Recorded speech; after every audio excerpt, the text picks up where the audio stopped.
ಯಾವಾಗಲೂ ದೀಪ ಮುಗಿಯೊಂದು ಭಾಳ ಬಗ್ಗ ತೂರಿತಿರಲ್ಲ ಹಂಗೆ ಮಾಡ್ಲಕತ್ತಾನ ಮಾಡಲಿ. ಇಡೀ ಸಮಾಜ ಅವನು ಹಿಂದಿಲ್ಲ, ಯಾರೂ ಇಲ್ಲ. ಕೂಡಲ ಸಂಗಮ ಸ್ವಾಮಿಗಳು ಸಮುದಾಯದ ಸಲುವಾಗಿ ಹೋರಾಟ ಮಾಡ್ಲಕತ್ತಾರ. ಇಡೀ ಸಮಾಜ ಅವ್ರ ಹಿಂದೆ ಇದೆ. ಅವ್ರು ಯಾವ ರಾಜಕೀಯ ಪಕ್ಷದ ಪ್ರತಿನಿಧಿ ಅಲ್ಲ, ಏನು ಕಾಂಗ್ರೆಸ್ನೂ ಅಲ್ಲ, BJP ಅಲ್ಲ, JDS ಅಲ್ಲ. ಅವ್ರು ಸಮುದಾಯದ ಸಲುವಾಗಿ ಹೋರಾಟ ಮಾಡ್ಲಕತ್ತಾರ. ಇಡೀ ಸಮಾಜ ಅವ್ರ ಹಿಂದೆ, ನಾವು ಎಲ್ಲರೂ ಹಿಂದಿದೀವಿ. ಯತ್ನಾಳ್ ಅವ್ರಿಂದ ಅಡ್ಡಾಡ್ಲಿಕ್ಕೆ ತೊಂದರೆ ಆಯ್ತಾ ಅಂತ ಯತ್ನಾಳ್ ಮನೆಗೆ ಕೂಡ್ತಾರ, ಅವ್ರ ಬಗ್ಗೆ ಸಭೆ ಮಾಡ್ತಾರ ಅಂತ ಹೇಳಿ ಯತ್ನಾಳ ನಾ ಏನೋ ಅವ್ರ ಕಡೆಯಿಂದ ಉಪಕಾರ ತೊಗೊಂಡಿಲ್ರಿ. ಯಾವ ಸ್ವಾಮಿಗಳ ಕಡೆಯಿಂದ, ಯಾವ ಜಗದ್ಗುರುಗಳ ಕಡೆನೂ ನಾ ತೊಗೊಂಡಿಲ್ಲ. ಯಾವ ಜಗದ್ಗುರುಗಳ ಬಳಿ ಕಾಲು ಮುಗೋದು ನನಗೆ ಮಂತ್ರಿ ಮಾಡಿಸ್ರಪ್ಪ ಅವ್ರ, ನಿಮಗೆ 11 ಲಕ್ಷ ರೂಪಾಯಿ ಪಾದ ಪೂಜೆ ಮಾಡ್ತೀನಿ ಯಾವ ಸ್ವಾಮಿ ಬಳಿ ಹೋಗೋದು ಇಲ್ಲ. ಭಾಳ ಸ್ವಾಮಿಗಳ ಕಾಲು ಮುಗಿದು ಭಾಳ ಕಡಿಮೆನ. ಭಾಳ ಆದ್ರೆ ಭಾಳ ನನಗೆ ಯೋಗ್ಯ ಅನ್ನಿಸಿದ್ರೆ ಸಿದ್ದೇಶ್ವರ ಅಪ್ಪರು ಕೆಲವೊಂದು ಮಂದಿ ಅದಾರ, ಅವ್ರಿಗೆ ಅಟ್ಟೆ ಕಾಲು ಮುಗಿತೀನಿ. ಎಲ್ಲರಿಗೂ ಕಾಲು ಮುಗಿ ಮಗನೂ ಅಲ್ಲ ಅವ. ಹಂಗೆ ಅವ ಏನದ, ನೀವು ಯಾಕೆ ಹಿಡಿಯೋದ್ರ ಅವ್ನು ಹೈಲೈಟ್ ಮಾಡಕತ್ತಿರೋ ಗೊತ್ತಿಲ್ಲ. ಒಬ್ಬೊಬ್ರು ಅಯೋಗ್ಯರನ್ನ ಇಟ್ಟು ಹೀರೋ ಮಾಡ್ಲಕ್ಕೆ ಹೋಗ್ತಿರಲ್ಲ, ನಿಮ್ಮ TRP ಸಲುವಾಗಿ ಅಂತ ಲೋಪರ್ಗಳನ್ನೆಲ್ಲ ನೀವು ಮಾಡಬಾರ್ದು. ಅವನ ಸಂಸ್ಕೃತಿ ಹೆಂಗೈತೆ ನೋಡಿಬಿಡ್ರಲ್ಲ. ಏನಾರ ಅದು ವಿಭೂತಿ ಹಚ್ಕೊಂಡಿದ್ದಕ್ಕೆ ಮರ್ಯಾದೆ ಐತೆ. ಅದು ವಿಭೂತಿ ಅಂದ್ರೆ ಎದಕ್ಕದು? ಆಯಿಲ್ ಪೇಂಟ್ ಯಾರು ಹಚ್ಕೋತಾರನ್ನು? ನಾನು ಹಚ್ಕೋತೀನಿ ದಿನ ವಿಭೂತಿ. ನಾನು ಗೋಶಾಲೆಯಾಗ ನಾನೇ ಸ್ವತಃ ವಿಭೂತಿ ತಯಾರು ಮಾಡಿದ್ವಿ, ನಾನು ಹಚ್ಕೋತೀನಿ. ಕಣ್ಣಿಗೆ ಕಾಣಿಸ್ಬಾರ್ದು ಅದು ವಿಭೂತಿ, ಕಣ್ಣಿಗೆ ಕಾಣಿಸ್ಬಾರ್ದು. ಅದು ನಿಜವಾದ ವಿಭೂತಿ. ಕಣ್ಣಿಗೆ ಹಾಕ್ತಾರೆ ಆಯಿಲ್ ಪೇಂಟ್ನಾಗ, ಅದು ನಕಲಿ. ಈ ಬಸವಣ್ಣ ತತ್ವ ಕೆಲವೊಂದು ಮಂದಿ ಹೇಳಲ್ಲ ಪುಟ್ರದಾರಲ್ಲ, ಅವರು ಹಂಗೆ ಸುಮ್ಮನೆ ಬಸವಣ್ಣನ ಹೆಸರು ಹೇಳ್ತಾರೆ. ಮುಂಜಾನೆ ಕತ್ರಿ ಕೆಲಸ ಮಾಡ್ತಾರೆ. ಆದ್ರೆ ಬಸವಣ್ಣನ ಮರ್ಯಾದೆ ಕೇಳಿಲಕತ್ತಾರ. ಅವರು ಬಸವಣ್ಣನ ತಗೊಂಡು ಹಿಂದೂ ಧರ್ಮಕ್ಕೆ ಬೈತಾರೆ. ಸನಾತನ ಧರ್ಮ ಬೈದು ಬಸವಣ್ಣ ತತ್ವ ಇಟ್ಕೊಂಡು, ಬಸವಣ್ಣ ಎಲ್ಲರೇ ಹಿಂದೂ ಧರ್ಮಕ್ಕೆ ಬೈದಿದ್ದು ಒಂದು ವಚನ ತೋರಿಸ್ರಪ್ಪ. ಒಂದು ವಚನ ತೋರಿಸಿ ನಿಮ್ಗೆ 10 ಲಕ್ಷ 1,000 ರೂಪಾಯಿ ಕೊಡ್ತೀನಿ. ಬಸವಣ್ಣವ್ರು ಹಿಂದೂ ಧರ್ಮಕ್ಕೆ ಬೈದರು, ಸನಾತನ ಧರ್ಮಕ್ಕೂ ಬೈದರು. ಮೂಢನಂಬಿಕೆಗಳೇನದಾವ ಅದ್ರ ಬಗ್ಗೆ ಅವ್ರು ಹೇಳ್ಯಾರ. ಹಿಂಗಿರ್ಬೇಡಪ್ಪ, ಹಿಂಗೆ. ನೀವು ಬ್ರಾಹ್ಮಣರಿಗೆ ಬೈತಾರೆ ಬಸವಣ್ಣನ. ಸ್ವತಃ ಬಸವಣ್ಣ ಬ್ರಾಹ್ಮಣರು ಇರೋದಲ್ಲ. ಬ್ರಾಹ್ಮಣರ ಮಾಡಿ ಕುಲಕರ್ಣಿ ಮನೆಗೆ ಹುಟ್ಟ್ಯಾರಲ್ಲ ಬಸವಣ್ಣ. ಹೌದಿಲ್ರಿ? ಕುಲಕರ್ಣಿ ನೀವೇ ಅವ್ರ ಜನ್ಮದಾತ್ರದಿರಿ. ಅವ್ರು ಬ್ರಾಹ್ಮಣರಿಗೆ ಬೈತಾರೆ. ಬ್ರಾಹ್ಮಣ ಸಮುದಾಯದಂಥ ಬಸವಣ್ಣ ಒಂದು ಒಳ್ಳೆಯ ಧರ್ಮ ಕೊಡಬೇಕು, ಒಂದು ಸರಳ ಧರ್ಮ ಕೊಡ್ಬೇಕಂತ ಹೇಳಿ ಅಲ್ಲಿ ಇರುವಂಥ ಸನಾತನ ಧರ್ಮದಲ್ಲಿರುವಂಥ ಕೆಲವೊಂದು ಬದಲಾವಣೆ ಮಾಡೋದ್ರ ಹೊರತು ಬಸವಣ್ಣನ ನಾವು ಸಮಾಜ ಸುಧಾರಕದ ಕರಿತೀವಿ. ನೀವು ಒಯ್ದು ಅವನ್ನ ಒಂದು ಪೇಟೆಂಟ್ ಮಾಡ್ಕೊಂಡು ಬಿಟ್ರಿ. ಕೆಲವೊಂದು ಮಂದಿ ಬಸವಣ್ಣ ಅಂದ್ರೆ ಅವ್ರದ್ದೇ ಹಂಗೆ ಮಾಡ್ಕೊಂಡಾರ, ಏನೇನೇನೋ ಬರೀತಾರೆ. ಲಗ್ನದ ಅಕ್ಕಿ ಕಾಳು ಹಾಕ್ಬಿಡತ್ತಾರೆ. ಬಸವಣ್ಣ ಹೇಳಾನ ಎಲ್ಲಿಯೂ ಅಕ್ಕಿ ಕಾಳು ಹಾಕ್ಬಿಡತ್ತೆ. ಇವರೇ ಬಸ್ತಾರೆ. ಒಂದರೆ ತೋರಿಸ, ಒಂದು ಬಸವಣ್ಣನ ವಚನದಾಗ ಹಿಂದೂ ಧರ್ಮಕ್ಕೆ ಸನಾತನ ಧರ್ಮಕ್ಕೆ ಬೈದಿದ್ದು ಏನಾರ ಐತಿ? ಇಲ್ಲ. ಸ್ವತಃ ಬಸವಣ್ಣನೇ ಶಿವನ ಪೂಜೆ ಸಂಗಮನಾಥ ಯಾಕಂದ? ಈಶ್ವರನ ಎಲ್ಲ ಸಂಗಮನಾಥ ಅಂದ್ರವ ನಾಸ್ತಿಕ ಅಲ್ಲ ಬಸವಣ್ಣ, ಆಸ್ತಿಕ. ಈ ಕಳ್ಳನ ಮಕ್ಕಳ ನಾಸ್ತಿಕರು ಅವನ್ನ ಕಮ್ಯುನಿಸ್ಟ್ ಲೀಡರ್ ಮಾಡ್ಕೊಂಡು ಬಿಟ್ಟಾರ ಬಸವಣ್ಣನ. ಭಾರತೀಯ ಕಮ್ಯುನಿಸ್ಟ್ ಲೀಡರ್ ಯಾರಪ್ಪ ಅಂದ್ರೆ ಬಸವಣ್ಣ. ಯಾಕಂದ್ರೆ ಸುಮ್ಮ ಭಗತ್ ಸಿಂಗ ಕಮ್ಯುನಿಸ್ಟ. ಇವರು ಇಂಥದ್ದು ಮಾಡಿ ದೇಶನಾಗ ಸನಾತನ ಧರ್ಮಕ್ಕೆ ಬೈಯುವಂಥ ಒಂದು ಗ್ಯಾಂಗ್ ಏನೈತಲ್ಲ, ಕ್ಯಾಮಿ ಇಟ್ಕೊಂಡು ಈ ದಂಧ ಮಾಡ್ಲಕತ್ತಾರೆ. ಕೆಲವೊಂದು ಕ್ಯಾಮಿ ಹಾಕ್ಕೊಂಡವ್ರು ಇದೇ ದಂಧ ಮಾಡ್ತಾರೆ. ಬಸವಣ್ಣನ ಹೆಸರು ಹೇಳ್ಕೊಂಡು ಅವ್ರದ್ದೊಂದು ಉದ್ಯೋಗ. ಅದಕ್ಕೆ ನಾ ಹೇಳ್ತೀನಿ, ಕೂಡಲ ಸಂಗಮ ಸ್ವಾಮಿಗಳು ಸಮುದಾಯ ನೋಡ್ರಿ, ಇವತ್ತ 2D ಮಾಡಿಸಿದ್ವಿ ನಾವು ಇಟ್ಟೆಲ್ಲ ಹೋರಾಟ ಮಾಡಿ. ನಮ್ಮ BJP ಸರ್ಕಾರ ಇದ್ದಾಗ 2D ಒಳಗೆ ಯಾರ್ಯಾರು ಅದಾರ? ಇಡೀ ಲಿಂಗಾಯತರು ಎಲ್ಲರೂ ಅದಾರ, ಜೈನರು ಅದಾರ, ಕ್ರಿಶ್ಚಿಯನ್ರು ಅದಾರ, ವೈಷ್ಣವರು ಅದಾರ. ಇಷ್ಟು ಸಮುದಾಯ ಕೂಡಿ 2D 7% ಕೊಟ್ಟಾರಿ. ಈ ಎಲ್ಲ ಬರೀ ಲಿಂಗಾಯತರಿಗೆ ಪಂಚಮಸಾಲಿ ಕೊಟ್ಟಿಲ್ಲ. ಅದು ಯಾರು ಓಡಾಟದ ಫಲ? ಕೂಡಲ ಸಂಗಮ ಸ್ವಾಮಿಗಳು ಓಡಾಡ. ಲಿಂಗಾಯತೊಳಗೆ ಎಷ್ಟೋ ಸಣ್ಣ ಕಮ್ಯುನಿಟಿ ಅದಾವ, ಅವ್ರಿಗೆ ಮೀಸಲಾತಿ ಇರಲಿಲ್ಲ, ಜೈನ ಸಮಾಜಕ್ಕೆ ಇರಲಿಲ್ಲ. ಈ 2D ಒಳಗೆ ನಾವು ಹಾಕೀವಿ. ಈಗ ಅಲ್ಪಸಂಖ್ಯಾತರು ಅಂದ್ಕೊಳ್ಳೇನೆ ಬರೀ ಮುಸ್ಲಿಮರು ಅಟ್ಟೆ ಅಲ್ಲ, ಅಲ್ಲಿ ಜೈನರು ಅದಾರ, ಕ್ರಿಶ್ಚಿಯನ್ರು ಅದಾರ, ಅಲ್ಲಿ ಪಾರ್ಸಿಗಳು ಅದಾರ, ಬೌದ್ಧರು ಅದಾರ. ಮೈನಾರಿಟಿ ಅಂದ್ಕೊಳ್ಳೇನೆ ಅವ್ರ ಮುಸ್ಲಿಂ ಅಟ್ಟೆ ಅಲ್ಲ, ಬರೀ ಅವ್ರಿಗೆ ಅಟ್ಟೆ ಅನ್ನೋದು ಅನ್ಕೊ. ಅದಕ್ಕೆ ನಾವು ವಿಧಾನಸಭೆಗಳು ಜಗಳ ಆಗಿದ್ದು. ನಮ್ಗೆ ಜಮೀರ್ ಅಹಮದ್ ಖಾನ್ ಒಂದು ಸರ್ಕ್ಯುಲರ್ ತೆಗೆದಿದ್ರು. ಏನು ಎಲ್ಲ ಅಲ್ಪಸಂಖ್ಯಾತರ ಡೆವಲಪ್ಮೆಂಟ್ ಏನು ಫಂಡ್ ಐತಲ್ಲ, ಅದ್ರಾಗ 80% ಮುಸ್ಲಿಮರು, 10% ಕ್ರಿಶ್ಚಿಯನ್ರು, 10% ಜೈನರು, ಸಿಖ್ರು, ಬೌದ್ಧರು, ಪಾರ್ಸಿಗಳು. ಅದನ್ನೇ ನೀ ಹೆಂಗೆ ತೆಗಿಲಾಕ ಬರ್ತದೆ? ನೀ ಯಾರು ಮೊದಲ ಅಲ್ಪಸಂಖ್ಯಾತರೊಳಗೆ ಅರ್ಜಿ ಕೊಡ್ತಾರ ಅವರಿಗೆ ಕೊಡ್ಬೇಕು ನೀ. ಏನು 90% 80% ಮಾಡಿ ನಿನ್ಗೆ ಅಧಿಕಾರ ಇಲ್ಲತ್ತ ಜಗಳ ತೆಗೆದ ಮ್ಯಾಗ ಅವತ್ತೇ ಆ ಸರ್ಕ್ಯುಲರ್ ತಗೊಂಡ್ರು. ನಿಮ್ಗೆ ಆಶ್ಚರ್ಯ ಅಂದ್ರೆ ಅವ್ರ ಪ್ರಿನ್ಸಿಪಲ್ ಸೆಕ್ರೆಟರಿನೂ ಜೈನೇ ಇದ್ರು. ನಾ ಕೇಳಿದೆ, ನೀವೇ ಜೈನ್ ಇದ್ದೀರಿ, ಈ ಸರ್ಕ್ಯುಲರ್ ಹೆಂಗೆ ತೆಗೆದು ಏನು ಮಾಡೋದು ಸರ್? ಮಂತ್ರಿಗಳು ಹೇಳಿದ್ರು. ಮಂತ್ರಿ ಬೇಕಾದ ಹೇಳ್ತಾರೆ, ನಿಮ್ಮ ಕಾನೂನು ಅವತ್ತೇ ಅದನ್ನೆಲ್ಲ ಸರ್ಕ್ಯುಲರ್ ವಾಪಸ್ ತೊಗೊಂಡ್ರು. ನಮ್ಮದಲ್ಲಿ ಒಂದು ಜೈನ ಮಂದಿರ ಐತಿ ಬಿಜಾಪುರನಾಗ, ಮುಳ್ಳಕ್ಷಿ ಒಳಗೆ, ಭಾಳ ಪುರಾತನ ಐತಿ. ಇಲ್ಲ ರೀ ಏನೋ ತಪ್ಪಾಗಿದೆ ಯತ್ನಾಳ್ ಸಾಹೇಬ್ರೆ, ನೀವು ಯಾವುದಾದ್ರೂ ಹೇಳ್ರಿ ಅಲ್ಪಸಂಖ್ಯಾತ, ಆ ಜೈನ ಮಂದಿರಕ್ಕೆ 50 ಲಕ್ಷ ಕೊಡು ಅಂದ್ರೆ ಕೊಟ್ಟಾರೆ. ಈಗ ಜಮೀರ್ ಅಹಮದ್ ಖಾನ್ ಮೊನ್ನೆ ಒಂದು 10 ಕೋಟಿ ರೂಪಾಯಿ ಅಲ್ಪಸಂಖ್ಯಾತರ ಒಳಗೆ ಎಲ್ಲೆಲ್ಲಿ 20 ಕೋಟಿ ರೂಪಾಯಿ ನಮಗೆ ಬಿಜಾಪುರಕ್ಕೆ ಅಲಾಟ್ಮೆಂಟ್ ಮಾಡ್ಯಾರ ಯಾರೋ ಜಮೀರ್ ಅಹಮದ್ ಖಾನ್. ಅದ್ರಾಗ ಅಲ್ಪಸಂಖ್ಯಾತರು ಮುಸ್ಲಿಮರ ಕಾಲನಿಯಾಗೂ ಹಾಕಿವಿ, ಜೈನರ ಕಾಲನಿಯಾಗೂ ಹಾಕಿವಿ, ಕ್ರಿಶ್ಚಿಯನ್ ಕಾಲನಿಯಾಗ ಎಲ್ಲ ಅಲ್ಪಸಂಖ್ಯಾತರ ಫಂಡ್ ಏನೈತಲ್ಲ. ಮೊನ್ನೆ ನಾ ಇಲ್ಲಿ ರಹೀಮ್ನಗರ ರಾಮನಗರನಾಗ ಭೂಮಿ ಪೂಜೆ ಮಾಡಿದೆ, ಅಲ್ಲೆಲ್ಲ ಮುಸ್ಲಿಮರು ಬಂದು ನಾನು ಸನ್ಮಾನ ಮಾಡಿದ್ರು. ಅಂದ್ರೆ ಯಾವುದೇ ಒಂದು ಸಮುದಾಯಕ್ಕೆ ಸೀಮಿತ ಇಲ್ಲ. ಆ ಹೋರಾಟ ಮಾಡಿದ್ರು ನಮ್ಮ ಗುರುಗಳು. ಇವಕ್ಕೆಲ್ಲ ಮರಾಠ ಒಂದು ಬಿಟ್ಟಿದ್ದೆ, ಜೈನ, ಮರಾಠ, ಕ್ರಿಶ್ಚಿಯನ್ನು, ವೀರಶೈವ ಲಿಂಗಾಯತರು 2A ಅಂತ ಯಾವ ಲಿಂಗಾಯತರು ಉಳಿದಾರಲ್ಲ ಅವನ್ನೆಲ್ಲ ಸೇರಿಸಿ 2DA ಕೊಟ್ಟಾರ. ಇದನ್ನು ಇಂಪ್ಲಿಮೆಂಟ್ ಆಗಬೇಕಾಗಿತ್ತು. ಸುಪ್ರೀಂ ಕೋರ್ಟ್ನಾಗ ಕೇಸ್ ಅದ, ಅದಾದ್ಮ್ಯಾಗ ಈ ಸರ್ಕಾರ ಜಕ್ಕಸ್ತು ಮಾಡ್ಬೇಕಾಗ್ತೈತಿ. ಈಗ ಸ್ವಾಮೀಜಿಗಳಿಗೆ ಜೀವ ಬೆದರಿಕೆ ಇದೆ, ಮುಸ್ಲಿಮರ ಕಡೆಯಿಂದ ಅವ್ರನ್ನ ಹತ್ಯೆ ಮಾಡಲಿಕ್ಕೆ ಸಂಚು ನಡೆದಿದೆ ಅಂತ ಬೆಲ್ಲದವರು ಆರೋಪ ಮಾಡಿದ್ದಾರೆ. ಏನು ಬೆಲ್ಲದವ್ರಿಗೆ ಗೊತ್ತರಪ್ಪ, ಅವರು ವಿಧಾನಸಭೆ ಉಪನಾಯಕರಿಂದ ಮಾಹಿತಿ ಬಹಳಷ್ಟು ಇರ್ತಾವೆ. ಬಲ್ಲಿ ಇರುವುದಿಲ್ಲ. ನಾನು ಉಚ್ಚಾಟಿತ BJP ಮೀನ್ಸ್ ಪಕ್ಷೇತರ ಶಾಸಕ. ಈಗ ನನಗೇನು BJPನೂ ಸಂಬಂಧ ಇಲ್ಲ, ಕಾಂಗ್ರೆಸ್ ಸಂಬಂಧ ಇಲ್ಲ, JDS ಸಂಬಂಧ ಇಲ್ಲ. ಓನ್ಲಿ ಕರ್ನಾಟಕ ಜನರ ಹಿತ ಅಷ್ಟೇ ಸಂಬಂಧ. ಸಮಾಜದವರಾಗಿ ಆ ರೀತಿ ಏನಾದರೂ ನಡೆದಿದೆ ಸರ್ ಸಂಚು? ಏನು ಅವ್ರಿಗೆ ಕೇಳ್ತಾರೆ, ನನಗೇನು ಗೊತ್ತಾ? ಸುಮ್ಮನೆ ನಾನು ಹಾಗೆ ಆರೋಪ ಮಾಡ್ಲಿಕ್ಕೆ ಹೋಗುದಿಲ್ಲ. ಈಗ ಹಾಕಿದ ವಿಚಾರ ಮತ್ತೆ ಅವರು ಏನು ಹೇಳ್ತಾರೆ, ಪರ್ಯಾಯವಾಗಿ ಮತ್ತೊಬ್ಬರು ಸ್ವಾಮೀಜಿ ಅವ್ರನ್ನ ನಾವು ತಂದು ಕೊಡಿಸ್ತೀವಿ. ಯಾವ ಮಗ ಬ್ಯಾಂಡ್ ಅಂತನ್ರಿ? ಹಿಂದಕ್ಕೆ ಇಲ್ಲಿ ಒಂದು ಬಬಲೇಶ್ವರನ ಹೋಗಿ ಕುಂಡ್ರಿಸಿದ್ರಲ್ಲ ಆಚೆ ಪಡಿಸಲಿಕ್ಕಾಗ, ಏನು ರಕ್ತ ಕ್ರಾಂತಿ ಐತೆ, ಏನೋ ರಕ್ತದ ಹೊಳಿ ಹರಿತಾವ, ಏನು ಸುಡುಗಾಡೆ ಆಗೋದಿಲ್ಲ ಹೋಗೋದಿಲ್ಲ. ಬರೀ ಸ್ವಾಮಿಗಳನ್ನ ಹೆಚ್ಚು ಮಾಡೋದ್ರಿಂದ ಹೆಚ್ಚು ಸ್ವಾಮಿಗಳಾದ್ರೆ ಅದೊಂದು ಸಮಸ್ಯೆನೇ ಭಕ್ತರಿಗೆ. ಯಾರ ಮಟ್ಟಕ್ಕೆ ಹೋಗ್ಬೇಕು? ಅವನ ಮಟ್ಟಕ್ಕೆ ಹೋದ್ರೆ ಇವ ಸೆಟ್ಟಿತ್ತಾನೆ, ಇವನ ಮಟ್ಟಕ್ಕೆ ಹೋದ್ರೆ ಅವ ಸೆಟ್ಟಿತ್ತಾನ. ಪಾಪ ಭಕ್ತರು ತೊಂದರೆ ಒಳಗೆ ಬೀಳ್ತಾರೆ. ಅವನೇ ಆಗಿಬಿಡು ಅಂತೇಳ್ರಿ ಸುಮ್ಮನೆ. ಅಲ್ಲ, ನಿಮಗೆ ಬೇರೆ ಪರ್ಯಾಯ ಮಠನೇ ಮಾಡ್ತಿರ್ಬೇಕಿದ್ರೆ ಪರ್ಯಾಯ ಮಠ ಅನ್ಬೇಡ್ರಿ, ಪರ್ಯಾಯ ನೋಡ್ರಿ. ಈಗ ಅದು ಯಾವುದೋ ಟ್ರಸ್ಟ್ ಮಾಡ್ಯಾರ, ಪಂಚಮಸಾಲಿ ಏನೋ ಲಿಂಗಾಯತ್ ಪಂಚಮಸಾಲಿ ಟ್ರಸ್ಟ್ ಅಂತ ಒಂದು ಮಾಡ್ಯಾರ. ಅಲ್ಲಿರುವ ಕಳ್ಳನ ಮಕ್ಕಳು ಅದಾರ ಕೆಲವೊಂದು ಮಂದಿ. ಪ್ರಬಣ್ಣ ಹುಣಸಿಕಟ್ಟೆ ತೊಗೊಳ್ಳು ಫರ್ ನಮ್ಮ ದೊಡ್ಡ ಅಪರಸ್ತ ಗದಗದಾಗ. ಅವ ಏನು ಮಾಡಿ ಒಬ್ಬ ಇಲ್ಲಿ ಧಾರವಾಡದಾಗ ಒಬ್ಬ ಏನೋ ಅದಾನ, ಏನೋ ಹೆಸರೈತಿ. ಅವ್ರು ಏನು ಮಾಡ್ಯಾರ, ಈ ಸಮಾಜ ಕೊಟ್ಟಂಥ ಆಸ್ತಿನ ಅವು 2 ಕುಟುಂಬದವ್ರ ಫ್ಯಾಮಿಲಿ ಟ್ರಸ್ಟ್ ಮಾಡ್ಕೊಂಡಾರ. ಅವ್ರ ಮಕ್ಕಳು ಮೊಮ್ಮಕ್ಕಳನ್ನೇ ಅದ್ರ ಟ್ರಸ್ಟಿ ಆಗೋದು. ಯಾವ ಉಳ್ಕಿದ ಸಮಾಜನಾಗಿರೋರು ಈಗ ಯಾರು ಒಬ್ಬ ಸಮಾಜನಾಗ ಒಳ್ಳೆ ಮನುಷ್ಯ ಅದಾನ ಅವ್ನ ಕೈ ಕೊಡ್ಬೇಕಂತ ಬರೋದೇ ಇಲ್ಲ. ಹಂಗೆ ಮಾಡ್ಕೊಂಡ್ರೆ ಅವ್ರಿಗೆ ನೀಗೋದಿಲ್ಲ ಅಂತೇಳಿ ನಾನು ಹುಬ್ಬಳ್ಳಿಯಾಗ ಜಾಡಿಸಿದೆ ಅವ್ರಿಗೆ, ಅಡುಕ್ಕ ಫ್ಯಾಮ್ಲಿಗೆ. ಮಕ್ಕಳೇ, ನಿಮ್ಮ ಸಮಾಜದ್ದು ದೇವ್ರದ್ದು ತಿಂದವ್ರ ಮನೆ ಒಂದಿಲ್ಲ ನಟ್ಟಂಶ ಆಗ್ತೈತೆ ಅಂದ ಮ್ಯಾಗ ಮಕ್ಳು ಏನು ಮಾಡಿದ್ರು, ಈ ಲಪಟನ್ನು ತಂದು ಕುಂಡ್ರಿಸಿದ್ರಲ್ಲಿ. ಅಂದ್ರೆ ಇವನು ಮತಕ್ಷೇತ್ರ ಐತಿ, ಇವ ಅದನ್ನು ಕಂಟ್ರೋಲ್ ಮಾಡ್ತಾನಂತೇಳಿ ತಿಳಿತಲ್ರಿ.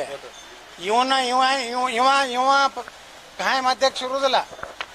ಕೂಡಲ ಸಂಗಮ ಸ್ವಾಮಿಗಳನ್ನ ಮೆಂಬರ್ಸ್ ಐತಿಲ್ಲ ಅಲ್ಲಿ. ಅವ್ರು ಹೇಳೋದು ಸತ್ಯ ಐತೆ, ಅವ್ರ ಟ್ರಸ್ಟ್ನಾಗ ಇವ್ರದ್ದು ಏನೂ ಇಲ್ಲ. ಇವ್ರು ಕೂಡಲ ಸಂಗಮ ಸ್ವಾಮಿಗಳು ಅದನ್ನು ಆಸೆನೇ ಮಾಡಿಲ್ಲ, ಸುಮ್ಮ ಮಠ ಇರ್ಲಾಕ ಕೊಟ್ಟಾರಪ್ಪ ಅಂದ್ರೆ ಇವ್ರು ಟ್ರಸ್ಟ್ ಮಾಡಿ ಮೋಸ ಮಾಡ್ಯಾರ. ಮೊದಲೇದು ಅವು ಯಾರು ಹುಣಸಿ ಕಟ್ಟಿ ಆ ಸೂಟಿ ಅಥವಾ ಒಂದು ಒಬ್ಬ ಅದಾನ. ಇವರಿಬ್ರು ಕೂಡ ಅದೊಂದು 2 ಎಕರೆ ಏನೋ 4 ಎಕರೆ ಜಮೀನು ಐತಿ. ಆ ಜಮೀನ್ದಾಗ ಅದು ಈಗಾಗಲೇ CC ಪಾಲ್ರು ಹೇಳ್ಯಾರಲ್ಲ, ಅವ್ರು ಏಟೋಲಕ್ಕೆ 1 ಕೋಟಿ ಕೊಟ್ಟಾರ, 50 ಲಕ್ಷ ಏನೋ ಕೊಟ್ಟಾರ, ಅದೊಂದು ಬಿಲ್ಡಿಂಗ್ ಕಟ್ಟಾರ. ನಾ ಮೊನ್ನೆ ಸ್ವಾಮಿಗಳಿಗೆ ಏನು ಹೇಳಿದೆ, ಅವೆಲ್ಲ ಬಿಟ್ಬಿಟ್ರಿ ಅಂತೇಳಿ ನಾವು. ನಿಮ್ದು ಟ್ರಸ್ಟ್ನಾಗ ನೀವು ಲೀಗಲಿ ಇಲ್ಲ ಅಂದ್ಮ್ಯಾಗ ಬಿಟ್ಬಿಟ್ರಿ. ಅವ್ರ ಜೋಡ ಜಗಳ ಆಡೋದ್ರಾಗ ಏನೂ ಅರ್ಥ ಇಲ್ಲ, ಇದು ಒಳ್ಳೇದು ಅಲ್ಲ ಅಂತ ಹೇಳಿನಿ. ಇಟ್ಟು ಹೇಳೋದ್ರಾಗನೇ ಪಾಪ ರಾಯಬಾಗ್ ತಾಲೂಕಾದ ನಮ್ಮ ಸಮಾಜದವ್ರು ಬಂದು 2 ಕೋಟಿ ರೂಪಾಯಿದು 2 ಎಕರೆ ಜಮೀನು ಕೊಡ್ಸ್ಲಕ್ಕೆ ತಯಾರಾಗ್ಯಾರ. ಈಗಾಗಲೇ ನನ್ನ ಕಡೆಯಿಂದ 2 ಎಕರೆದ್ದು ನನ್ನ ಕಡೆಯಿಂದ ಈ ಸಾರಿ ಕೊಡ್ಸ್ಯಾರ ಇದೇ ಗುರುಗಳು. ನಾವು ಎಲ್ಲರೂ CC ಪಾಲ್ರು ನಾವೆಲ್ಲರೂ ನಾಳೆ ಬುಧವಾರ ಸೇರ್ಲಕತ್ತೀವಿ ಬೆಂಗಳೂರಿನಾಗ. ನಾವು ಧಾರವಾಡ ಮತ್ತು ಬೆಳಗಾವಿ ನಡ್ಬರ್ಕ ಒಂದು 10 ಅಥವಾ 15 ಎಕರೆ ತೊಗೊಂಡು ಒಂದು ಒಳ್ಳೆ ಹಾಸ್ಟೆಲ್, ಯಾರು ಕೋಚಿಂಗ್ ಬರ್ತಾರಲ್ಲ ಹುಡುಗರು, ಈ ಕಡೆ ನಮ್ಮ ಉತ್ತರ ಕರ್ನಾಟಕದಿಂದ ಬಡ ಮಕ್ಕಳು ಬರ್ತಾರೆ, ಅದು ಯಾವುದೇ ಜಾತಿಯವರು ಇಲ್ಲಿ 1,000 ಮಕ್ಕಳಿಗೆ ನಾವು ಒಂದು ಹಾಸ್ಟೆಲ್ ಮಾಡ್ಲಕತ್ತೀವಿ, ಒಂದು ದೊಡ್ಡ ಲೈಬ್ರರಿ ಮಾಡ್ಲಕತ್ತೀವಿ. ಕೋಚಿಂಗ್ ಬಂದವ್ರಿಗೆ ಮುಂಜಾನೆ ಅವ್ರು ಕೋಚಿಂಗ್ ಹೋಗೋ ಟೈಮ್ನಾಗ ಒಂದು ಪ್ರಸಾದ, ಮಧ್ಯಾಹ್ನ ಬಂದ್ರೆ ಅದೊಂದು ಊಟ, ರಾತ್ರಿ ಒಂದು ಊಟ. ಅಲ್ಲಿ ಇದ್ದು ಕೋಚಿಂಗ್ ಗೀಚಿಂಗ್ ಮಾಡಿಕೊಂಡು ನಾಳೆ ಒಬ್ಬ IAS ಆಗ್ಬೋದು, ಒಬ್ಬ AC ಆಗ್ಬೋದು, ಒಬ್ಬ ಪೊಲೀಸ್ ಆಗ್ಬೋದು, ಒಬ್ಬ PSI ಆಗ್ಬೋದು. ಅದು ಏನೇ ಸಮಾಜನಾಗ ಒಂದು ಬಡವ್ರು ಬರೇ ಪಂಚಮಸಾಲಿ ಅಲ್ಲ, 1,000 ಮಕ್ಕಳೊಳಗೆ ಎಲ್ಲ ಸಮಾಜದವರು ಒಂದು 50% ನಮ್ಮ ಸಮಾಜದವ್ರು ಇರಲಿ, 50% ಉಳಿದ ಎಲ್ಲ ಸಮಾಜ ಬಡವ್ರು ಪಾಪ ಇವತ್ತು ಬಿಜಾಪುರನಾಗೆ ಕೋಚಿಂಗ್ ಬರ್ತಾರೆ ಇಲ್ಲಿ ಚಾಣಕ್ಯ ಗಿಣಕ್ಕೆ. ನಿಮ್ಗೆ ಹೇಳ್ತೀನಿ, ಎಲ್ಲಿ ಲಗ್ನ ನಡೀತೈತಿ, ಎಲ್ಲಿ ಗಣಪತಿ ಕೂಡ್ಸ್ತಾರ, ಎಲ್ಲಿ ದೇವಿ ಕೂಡ್ಸ್ತಾರ, ಅಲ್ಲಿ ಪ್ರಸಾದ ಈಗ ಶ್ರಾವಣ ಚಾಲು ಆಯಿತು. ಈಗೆಲ್ಲ ಗುಡಿಯಾಗ ಶ್ರಾವಣದಾಗ ಮಾಡಿರ್ತಾರಲ್ರಿ, ಆ ಹುಡುಗರು ನೋಡ್ರಿ 1,000 ಹುಡುಗರು ಅಲ್ಲೇ ಇರ್ತಾವೆ, ಯಾರು ಕೋಚಿಂಗ್ ಬಂದವ್ರು. ಈಗ ಅದ್ರ ಸಲುವಾಗಿ ನಾವೇನು ಮಾಡಿದ್ದು, ಧಾರವಾಡಕ್ಕೊಂದು ಇದೊಂದು ಮಾಡ್ಬೇಕು ಅಂತೇಳಿ ಈಗ ನಾಳೆ 2ನೇ ಸೋಮವಾರ ನಾವು ಬಿಜಾಪುರ ನಮ್ಮ ಶಿವನ ಮಂಟಪದಾಗೂ ಈಗ ಅನ್ನ ದಾಸೋಹ ಚಾಲು ಮಾಡ್ಲಕತ್ತೀವಿ. ಇದನ್ನೇ ಮಾಡಬೇಕು ಅನ್ನೋ ಉದ್ದೇಶ ಬಿಟ್ರೆ ಸ್ವಾಮಿಗಳಿಗೆ ಹೇಳಿಬಿಟ್ಟು ಅದು ಬಿಟ್ಟುಬಿಟ್ರೆ ಮಠ ಆತು, ಅವರು ಚೆನ್ನಾಗಿ ತೆಗದಾರ. ಈ ಉಚ್ಚಾಟಿತ ಮಾಡ್ಲಕ್ಕೆ ರೀ ಸಮಾಜ ಒಪ್ಕೊಂಡ ಮ್ಯಾಗ ಇದೇನ ರಾಜಕೀಯ ಪಕ್ಷನು ಉಚ್ಚಾಟಿತ ಮಾಡ್ತೀನಿ, 6 ವರ್ಷಕ್ಕೆ ಉಚ್ಚಾಟನೆ ಮಾಡ್ತೀನಿ ನಮ್ಮವರು ಹೇಳಕ್ ಕಳಿಸ್ತಾರಲ್ಲ ನನಗೆ. ಇದು 3ನೇ ಸಲ, 3 ಸಲದ ಉಚ್ಚಾಟನೆ 6 ವರ್ಷ ಅಂದ್ರೆ 18 ವರ್ಷ ನಾನು BJPಗೆ ತಗೋಬಾರ್ದಾರಪ್ಪ. ಈಗ ನೋಡ್ರಿ ಇನ್ನು 2 ತಿಂಗಳು ಮತ್ತೆ ತಗೋತಾರೆ, ಏನು ಮಾಡೋರು? ಸೂಚನೆ ಇಲ್ಲ, ಹಂಗೈತಿ. ನಮ್ಮ ಶಕ್ತಿ ಇಟ್ಕೊಂಡು ಅಂದ್ರೆ ತಾಕತ್ತಿತ್ತಂದ್ರೆ ಯಾರು ಆದರೂ ಸುಮ್ಮನೆ ಬಾತಾರ, ಇಲ್ಲಾಂದ್ರೆ ಸುಮ್ಮನೆ ಕೊಯ್ ಮಾಡಿದ್ರೆ ಅಪ್ಪಾಜಿ ಅನ್ಬೇಕು ಹೊತ್ತು ಅವ್ರು ಕಾಲು ಹಿಡಿಬೇಕಾಗ್ತದೆ. ಸರ್, ನಿಮ್ಮ ಟೀಮ್ ಕೂಡ ಈಗ ಹೋಗ್ಯದಂತೆ ನಿನ್ನೆ ಬಗ್ಗೆಲ್ಲ ವಿವರಣೆ ಕೊಡಲಿಕ್ಕೆ, ಎಲ್ಲಿವರೆಗೂ ಬಂದಿದೆ ಸರ್? ಯಾಕಂದ್ರೆ ರಾಜ್ಯಾಧ್ಯಕ್ಷನ ಜಟಿಲ್ ಹಾಕೋತಾನೆ ಹೊರಟದು ಪ್ರತಿನಿತ್ಯ. ಜಟಿಲ್ ಆಗೋದೇ ರೀ. ಮೋದಿಯವ್ರು ಏನು ಹೇಳ್ತಾರ, ನಾ ಖಾವಂಗ ನಾ ಕೆಲವಂಗ ಅಂತ ಹೇಳ್ತಾರ. ಅಲ್ಲಿ 3 ಹೇಳ್ತಾರೆ, ವಂಶಾಡಳಿತ ನಾನು ಒಪ್ಪೋದಿಲ್ಲ, ಭ್ರಷ್ಟಾಚಾರ ಒಪ್ಪೋದಿಲ್ಲ. ವಂಶಾಡಳಿತ ಅಂದ್ರೆ ಯಡಿಯೂರಪ್ಪ, ಭ್ರಷ್ಟಾಚಾರ ಅಂದ್ರೆ ಯಡಿಯೂರಪ್ಪ. ಇದನ್ನೇ ನಾವು ಪ್ರಧಾನಮಂತ್ರಿಗಳಿಗೆ ಕೇಳಕತ್ತೀವಿ. ನಾವು ಕೇಳೋ ನಾನು ಹಕ್ಕೈತಿ, ಒಬ್ಬ ಕಾರ್ಯಕರ್ತದೀನಿ, ಯಾಕೆ ಕೇಳಬಾರ್ದು? ಪಾರ್ಟಿ ಕಾರ್ಯಕರ್ತಗೆ ಎಲ್ಲ ಏನು ನೀವು ತಪ್ಪು ಮಾಡಿದ್ರೆ ಕೇಳೋ ಹಕ್ಕು ನಮಗೈದ. ನಾವು ಕೇಳ್ತೇವೆ ಮೋದಿಯವ್ರಿಗೆ, ನೀವೇ ಹೇಳಿರಲ್ರಿ ವಂಶವಾದ ನಮ್ಮ ಪಾರ್ಟಿಯಾಗಿಲ್ಲ ತಿಳಿರಿ, ಭ್ರಷ್ಟರನ್ನ ನಾನು ಟಾಲರೇಟ್ ಮಾಡೋದು ಅಂತೇಳಿ. ಇವು 2 ಅದಾರಪ್ಪ, ನೀವು ಪ್ರೂಫ್ ಬೇಕಾದ್ರೆ ತಂದು ಕೊಡ್ತೀವಿ. ಕರೋನಾದಾಗ ತಿಂದಿದ್ದು ಇಲ್ಲ, ಕರೋನಾದಾಗ ಎಟ್ಟು ಹೊಡೆದಿರಿ, ನಿಮ್ಮ ಮನೆಗೆ ಎಟ್ಟು ನೋಟಿನ ಮೆಷಿನ್ ಇಟ್ಟಿದ್ರಿ, ಪಾಸ್ ರೂಪಾಯಿ 1 ನೋಟ್ ರೂಪಾಯಿ ಯಾವ್ದಾರ ಒಬ್ಬ ಕಾಂಟ್ರಾಕ್ಟರ್ ಪಾಸ್ ಇರೋ ಕಡಿಮೆ ಬತ್ತಂದ್ರೆ ಆ ಬಂಡಲ್ದಾಗ ಆ ಪಾಸ್ ತಂದು ಕೊಟ್ಟ ಮ್ಯಾಗನೇ ಅದು ಶುದ್ಧ, ಅದು ಸಾಕ್ಷಿ ಅದಾವ. ಮತ್ತೇನೇನು ಬೇಕ್ರಿ? ಅದಕ್ಕೆ ಇವನು ಅದು ರಾಜ್ಯಾಧ್ಯಕ್ಷ ಮಾಡಬೇಡತ್ತ ನಾವೆಲ್ಲ ಒಕ್ಕೂರಿನ ಆಗ್ರಹ ಐತಿ. ಈಗ ಕನ್ವಿನ್ಸ್ ಆಗ್ಯಾರ. ಮೊನ್ನೆ ಅವಾಗ ನಾ ಹೇಳಿದಲ್ಲ ಹುಬ್ಬಳ್ಳಿಯಲ್ಲಿ, ಎಲ್ಲಿ ಹೇಳಿನಿ, ಅಮಿತ್ ಶಾ ಅವರೇ ಹೇಳ್ಯಾರ, ಇಲ್ಲ ಯತ್ನಾಳ ಹೊರಗೆ ಹಾಕಿದ್ದು it is blunder in our party ಅಂತ ಹೇಳ್ಯಾರ. ನಾವು ಬ್ಲಂಡರ್ ಮಾಡಿದ್ವಿ, ಯತ್ನಾಳ್ ಹೊರಗೆ ಹಾಕಬಾರ್ದಾಗಿತ್ತು. ಎಲ್ಲ ರಿಪೋರ್ಟ್ ಬರ್ತಾವು. ಹೀಗಾಗಿ ಈ ಅಧ್ಯಕ್ಷ ಅಂತೂ ಮುಂದುವರಿದಿಲ್ಲ ಅನ್ನೋಂಥ ಸಂಕೇತ ಅಂದರೂ ಭಾಳ ಸ್ಪಷ್ಟ ಆಗಿದೆ. ಅಷ್ಟೇ ಗಟ್ಟಿಯಾಗಿ ಸಂಕೇತ ಯತ್ನಾಳ್ ವಾಪಸ್ ಹೋಗೋದು ಅಷ್ಟೇ ಗಟ್ಟಿದೆ. Thank you. ರಾಮ್ಲೂರ್ ಮಾತಾಡಿದ್ರು ನಿನ್ನೆ, ಯಾವ ರೀತಿ ಜನಾರ್ದನ್ ರೆಡ್ಡಿ ಮತ್ತು ನಾವು ಒಂದಾಗಿದೆ, ಅದೇ ರೀತಿ ಯತ್ನಾಳ್ ಅವರು ಸೇರಿದಂತೆ ಅನೇಕರು ಈಗ ಲಿಂಬಾವಳಿ ಕೂಡ ಬರಬೇಕಾಗಿದೆ, ಅವ್ರನ್ನೆಲ್ಲ ಸಂಘಟನೆ ಕರ್ಕೊಳ್ತೀವಿ ಅಂತ ಹೇಳಿದ್ದಾರೆ. ನಾವು ವಿಜೇಂದ್ರನ ಬಿಟ್ಟು ಮಾತಾಡ್ತೀವಿ ಅಷ್ಟೇ. No compromise with Vijendra and his ಪೂಜ್ಯ ತಂದೆ. ಈಗ ದಾವಣಗೆರೆಯಲ್ಲಿ ಹುಟ್ಟುಹಬ್ಬ ಆಚರಣೆಗೆ ದೂರು ಕೊಟ್ಟಿದ್ದಾರೆ ಸರ್. ಯಾರು ಹುಟ್ಟುಹಬ್ಬ ರೀ? ದಾವಣಗೆರೆಯಲ್ಲಿ ಸಿದ್ದೇಶ್ವರ ಅವ್ರದ್ದು ಹುಟ್ಟುಹಬ್ಬ ಆಚರಿಸಿದ್ದಾರೆ ಸರ್. ಆ ವೇಳೆಯಲ್ಲಿ ನೇರವಾಗಿ ಆರೋಪ ಮಾಡಿದ್ದಾರೆ. ಅದ್ರ ಸಂಬಂಧಪಟ್ಟಂಗೆ ಅವರು ಟೀಮ್ ಹೋಗಿ ದೂರು ಕೊಟ್ಟಿದ್ದಾರೆ ವೆಂಕಟಾಚಾರ್ಯ ಅವರು. ಅವರೇ ಆ ಶಾಮನೂರು ಇಲೆಕ್ಷನ್ ಮಾಡ್ಯಾರ, ಕಾಂಗ್ರೆಸ್ MLA ಹೇಳ್ಯಾರಲ್ರಿ ಅವ್ರು. ಯಾರು ಇದ್ರವ್ರು? ನಮ್ಮ JH ಪಾಟೀಲ್ ಮತಕ್ಷೇತ್ರದವ್ರು ಯಾರು? ಚನ್ನಗಿರಿ ಕ್ಷೇತ್ರದ ಶಿವಗಂಗನೇ ಹೇಳ್ಯಾನಲ್ಲ, ವಿತ್ ಪ್ರೂಫ್ ಕೊಡ್ತೀನಪ್ಪ, ಬೇಕಾದ್ರೆ ನಾನು ಇದಕ್ಕೆ ಅಲ್ಲಿ ಧರ್ಮಸ್ಥಳ ಮಂಜುನಾಥರ ಮುಂದೆ ಬಂದು ಆಣಿ ಮಾಡ್ತೀನಿ ಅಂತ ಹೇಳ್ಯಾರ. ಮತ್ತು ಅದಕ್ಕೆ ಏನಾರು ಅನ್ಬೇಕಲ್ಲ ಅವಾಜ್. ಇಲ್ಲ ನಾವು ಮಾಡಿಲ್ಲಪ್ಪ, ನಡಿ ಧರ್ಮಸ್ಥಳಕ್ಕತ್ತು ವಿಜೇಂದ್ರ ಜಿ ಅವ್ರು ಕರ್ಕೊಂಡು ಹೋಗ್ಬೇಕಾಗಿತ್ತು. ಇಲ್ಲ ಅಂದ್ರೆ ಪಕ್ಷ ವಿರೋಧ ಮಾಡ್ಯಾರ. ಶಾಮನೂರು ಮನೆಗೆ ಇರ್ತಾರೆ ದಿನ ಮುಂಜಾನೆ ಅಂದ್ಕೊಳ್ಳೋಣ.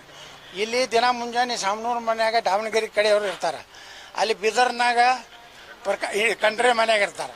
BJP ಉದ್ಧಾರ ಆಗೋದು ಎಲ್ಲಿ? ಈಶ್ವರ್ ಖಂಡ್ರೆ ಹೆಂಗೆ ಡೈರೆಕ್ಷನ್ ಕೊಡ್ತಾನ ಅಲ್ಲಿ BJP ನಡೀತೈತಿ.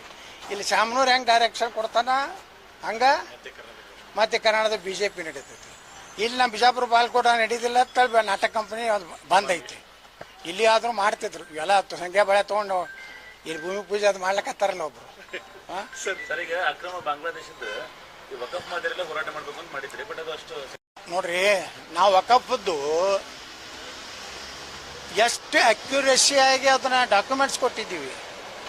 ಇವತ್ತು ಬಿಜಾಪುರ್ನಾಗ ಆಗಿದ್ದು ಒಂದು ಉದಾಹರಣೆ ಅಲ್ಲ, ಇಡೀ ದೇಶದಲ್ಲಿ ಆಗೈತೆ ತಿಂದ್ರಾಡಿ ಗುರ್ತೈತಿ. ಅವಾಗ ನಾವು ಇದಕ್ಕೆ ಹೋಗಿದ್ದೀವಲ್ಲ ದಿಲ್ಲಿಗೆ, ಇವನ್ ಜಾಯಿಂಟ್ ಸೆಕ್ರೆಟರಿ IAS ಲೆವೆಲ್ದ ಅಧಿಕಾರಿಗಳು ಹೇಳಿದ್ರು ನಾವು ಹೋದಾಗ, ಹಿಂಗ ಇದು ವಕಫದು ಎಷ್ಟು ಕರಾಳ ಐತೆ ಅನ್ನೋದು ನಮಗೆ ಗೊತ್ತಿರಲಿಲ್ಲ.